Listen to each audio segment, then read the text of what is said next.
மின்சாரம், அதாவது கரண்ட் இல்லாத ஒரு நாள்ல 1 மணி நேரத்தை கூட நம்மளால சகிச்சுக்க முடியாம போகும். ஆனா கன்னியாகுமரி மாவட்டத்துல இருக்க ஒரு கிராமம் 70 வருஷங்களாக மின்சாரம் இல்லாமலே இருக்கிறாங்க. அவங்களுக்கு நீதி கிடைக்குமா, மின்சாரம் கிடைக்குமா அப்படின்றது குறித்து ஒரு தொகுப்பு. மின் இணைப்பு மறுக்கப்பட்ட கிராமம், ஊரெங்கும் பரவி இருக்கும் இருட்டு, சிம்னி விளக்கில் படிக்கும் மாணவர்கள்.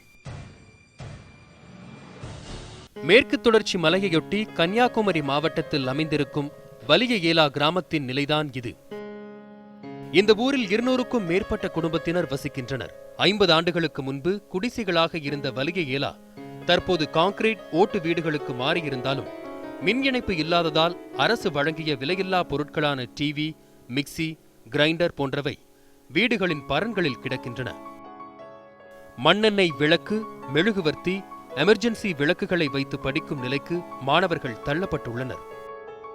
நான் என் அப்பா காலத்துலேருந்து இங்கே கரண்ட் இல்லாத இடத்துல வாழ்ந்துருக்கேன். நான் இப்போ 12th படிச்சுட்டு இருக்கேன். ஆனால் எனக்கு கரண்ட்னால என்னென்னு தெரியாது.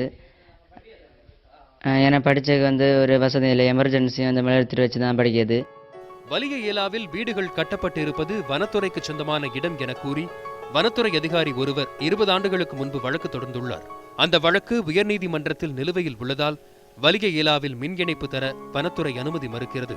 சில சமூக அமைப்புகளின் முயற்சியால் 5 ஆண்டுகளுக்கு முன்பு மின் இணைப்பு வழங்க மின் கம்பங்கள் நடப்பட்டன. 20 வீடுகளுக்கு மின் இணைப்பும் வழங்கப்பட்டது. வனத்துறை இடையில் புகுந்து பணிகளை நிறுத்தியதால் தெருவில் நடப்பட்டிருந்த மின் கம்பங்கள் அகற்றப்பட்டன. அப்போ கரண்ட் கொண்டு வந்தேன். கரண்ட் போஸ்ட் நிறுத்தி கரண்ட் வந்தது. 2 நாள் கரண்ட் இதில் இருந்தது போஸ்டில்.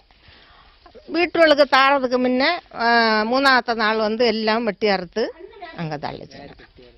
மின் இணைப்பு வழங்கப்படும் என கொடுக்கப்படும் தேர்தல் வாக்குறுதியை அரசியல்வாதிகள் மறந்து விடுவதாக இப்பகுதி மக்கள் குற்றம் சாட்டுகின்றனர். பலமுறை மனுக்கள் அளித்தும் போராட்டங்கள் நடத்தியும் ஓய்ந்து விட்டதாக தெரிவிக்கின்றனர் வலிய ஏலா மக்கள். இதுவரையில் மின்சாரம் கிடையாது. ஒரு 5 ஆண்டுகளுக்கு முன்னால் ஒரு குறிப்பிட்ட ஒரு பகுதிக்கு ஒரு 28 வீட்டுக்கு மின்சாரம் கொடுக்கப்பட்டது.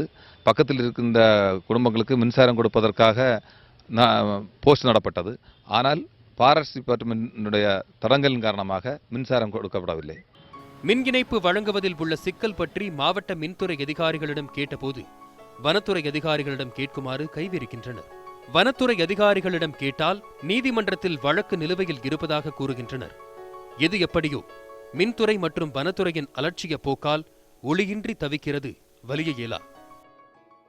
இருளில் வாழும் இவர்களது வாழ்வில் ஒளிவீச மின்சாரத்துறையும் தமிழக அரசும் கண் திறக்கப்பட வேண்டும் என்பதே ஒட்டுமொத்த மக்களின் கோரிக்கையாக உள்ளது.